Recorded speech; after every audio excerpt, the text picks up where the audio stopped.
మన డబ్బా అయితే కట్టలైతే సెడి చేస్తాడు అన్న.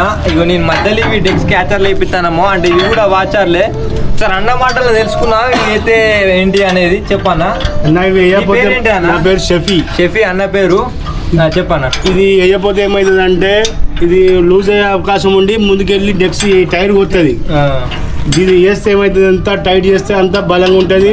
నువ్వు ఎంత లోడ్ వేసినా కూడా అనుకునేనో ఉండదు, ఊపిరి అనేది ఉండదు. ఈ ఎంత అంటే లోడ్ వేసిన తర్వాత ఒకసారి టైట్ చేయాలి. టైట్ చేస్తే ఏమవుతుంది అంటే నువ్వు లోడ్లా అన్లోడ్లా కూడా యథావిధిగా వెళ్ళిపోతుంది. కానీ దానికి ఆపు ఇది బోర్డు ఇరుగు అంతా ఉండేది. కొత్తది తెచ్చినామా, కొత్తది తెస్తే ఏంటంటే అన్న ఇవే సెడి చేస్తా అన్నాడు. ఇవేసి పాతే వాపస్ ఇచ్చి ఇవైతే పట్టుకొని వచ్చిన నేను. మన జమ్మిగుండ్లు ఉంటాయి మీకు ఎవరికన్నా ఇక్కడ వచ్చి చేయించుకోవాలనుకుంటే నేను అన్న అయితే నంబర్ ఇస్తా స్క్రీన్ మీద, అన్న కాంటాక్ట్ అయిపోయి మావా. ఇంకోటి ఏంటంటే అన్న పెయింటింగ్ కూడా వేస్తాడు డబ్బాలకు.